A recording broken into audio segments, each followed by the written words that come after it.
Dairy farmers in southwest Victoria are spending up to $100,000 a week to keep their herds alive. Hay prices have surged more than 50% in a single year. Milk production across the country is projected to hit a 30-year low. And the Bureau of Meteorology confirms that parts of South Australia, Victoria, and Tasmania have recorded their driest conditions since rainfall records began in 1900.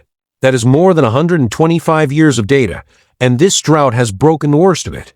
What is happening across southern Australia is not a bad season.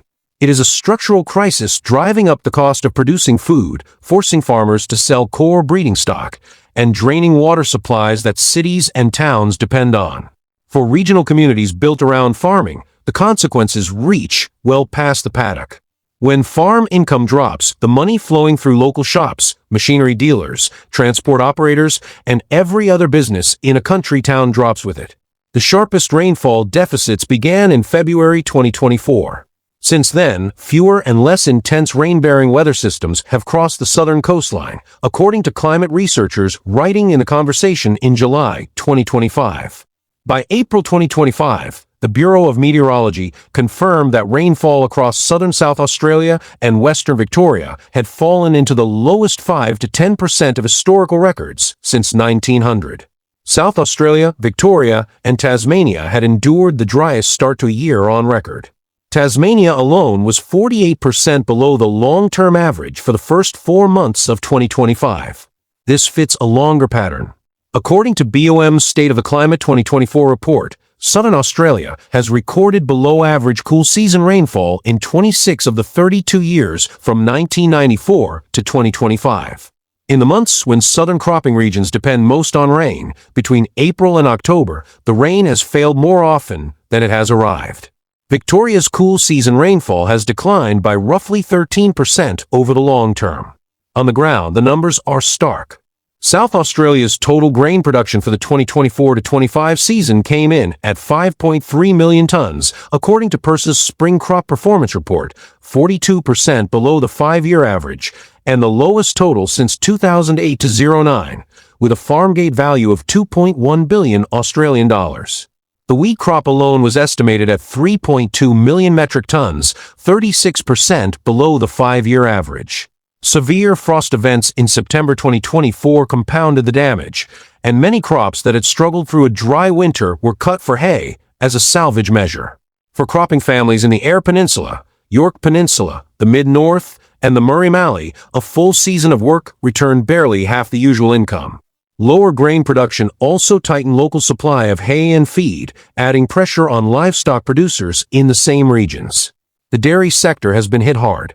Brendan Ray, chairman of West Vic Dairy and a dairy farmer at Allensford for 45 years, told rural media in May 2025 that his operation was purchasing 4 double loads of hay per week at 25,000 Australian dollars a load.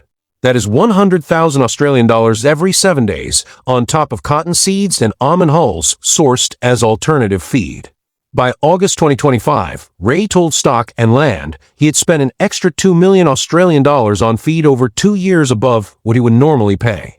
His grass had died, and he had rezoned 75% of his farm, twice, because the autumn break came so late that the first sowing failed. His 90-year-old father, Marcus, a lifelong farmer, said this drought was the worst he had ever seen. Ray said he was concerned about morale and farmers' mental health, that it was difficult to look at another weather forecast and another feed bill and continue with enthusiasm. He urged farmers to reach out to banks, processors, nutritionists, agronomists, and mental health services. Ray is not alone. Ben Bennett, president of Australian Dairy Farmers, confirmed his own operation was relying entirely on bought-in feed. Across southern dairying regions, pasture-based feeding had been abandoned. Australian dairy farmers reported that hay prices had surged up to 54% year-on-year, with freight-inclusive prices exceeding 700 Australian dollars per tonne in some areas. Farmers across the drought zone were reporting weekly feed bills between 25,000 Australian dollars and 30,000 Australian dollars. Feed costs across the dairy sector had risen 40% since 2022. That cost does not stay on the farm. When it costs more to produce a liter of milk, but the retail price does not move, the farmer absorbs the loss. Industry analysts projected Australian milk production would fall to 8.3 billion litres in 2024 to 25, a 30-year low. Ben Bennett noted that when a cyclone hits, the price of bananas rises within weeks, but when nearly half of Australia's dairy farmers are hit by drought or floods, supermarket milk sells for the same low price every day. Bernie Free, president of United Dairy Farmers of Victoria, described farmers facing wrenching decisions about whether to keep their cows. Hay was getting harder to find, and some animals had to go. But even selling was not straightforward. Dairy farmers reported waiting weeks to offload cattle at abattoirs and sale yards because of processing backlogs, while being unable to feed them at home. The cattle market reflects the same pressure. The Eastern Young Cattle Indicator averaged 665 cents per kilogram carcass weight across 2024 to 25 and peaked at 723 cents in June 2025. But adult cattle slaughter for 2025 was forecast nationally at 8.525 million head, the highest level in a decade. By April 2026, cow sale yard prices had fallen 16% in a single month, from 380 cents to 320 cents per kilogram live weight, driven by forced turnoff from drought-hit regions. For producers who had spent months paying to keep those animals alive, selling into a falling market only compounds the loss. Water supplies have tracked the same decline. Melbourne storages recorded their steepest annual fall since the Millennium Drought, dropping from 86% to 75.1% over the year to December 2025. Inflows to Melbourne's catchments for the 12 months to June 2025 were 36% below the 30-year average, including the lowest January to June inflows on record. Melbourne's desalination plant was reactivated in April 2025. Without 50 billion litres of desalinated water that year, storages would have continued falling through winter. Across regional Victoria, water storages sat at 57%, trending down 21% year-on-year. In Adelaide, 3 consecutive dry years reduced reservoir inflows so severely that the city's single desalination plant quadrupled its output from January 2025. In the Adelaide Hills, water was being trucked in to fill empty rainwater tanks and farm dams. Murray-Darling Basin storages opened the 2025-26 water year at 59% capacity, some 4,171 gigaliters below the same point the previous year. The in-season drawdown for 2024-25 was 5,023 gigaliters, the second highest since 2000. Below-average pasture growth across Victoria, South Australia, and New South Wales was pushing irrigation demand higher, at the same time supply was falling. In January 2026, Victoria experienced its longest heatwave since 2009.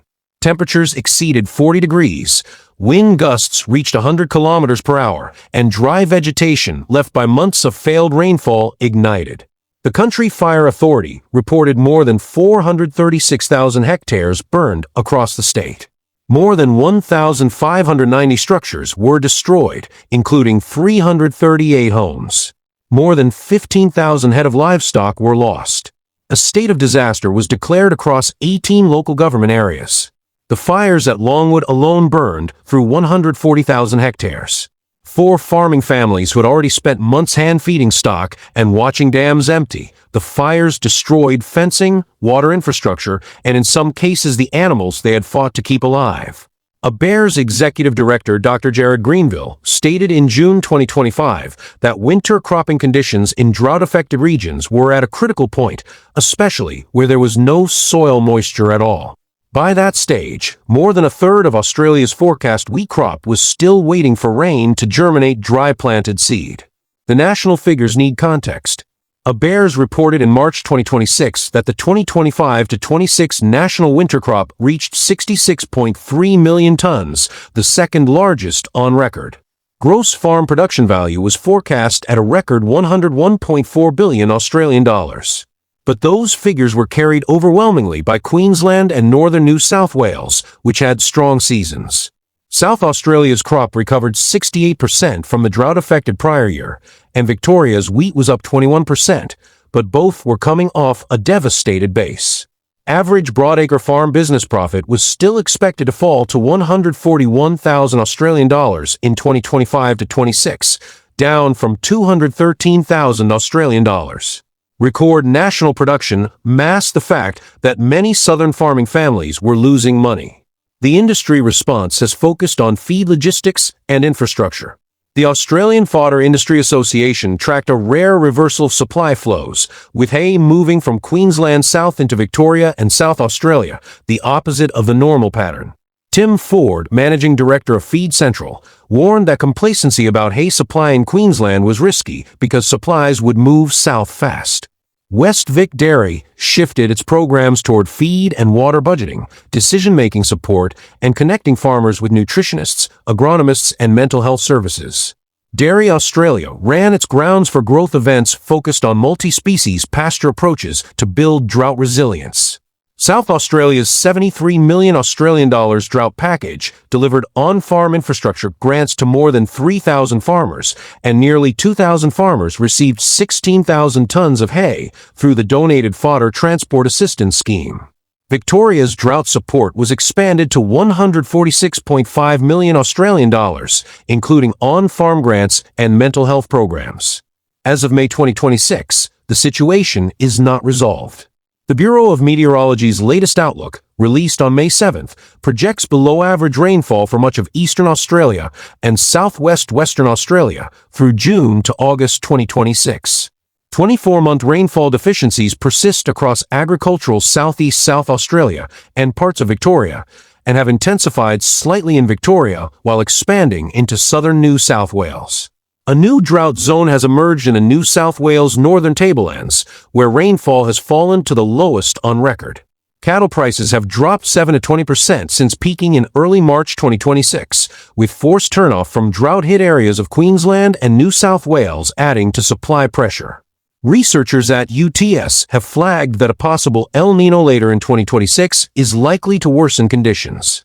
Research published in February 2026 by UTS and ANU linked the drought to a southward shift of upper atmospheric jet streams, which has moved rain-bearing systems away from southern Australia and reduced annual rainfall by at least 25%. 6 of the past 10 years have been dry across the region. ANU researchers noted in May 2025 that it is too early to draw a clear line between climate change and this particular drought, but the weight of evidence shows southern droughts are likely to strike more often in the future. The drought that began in February 2024 has now run for more than 2 years. It has not been officially named. For the farming families of southwest Victoria, the cropping communities of South Australia, and the dairy producers who have spent millions to keep their herd standing, it does not need one. The forecasts say more dry is coming. Subscribe.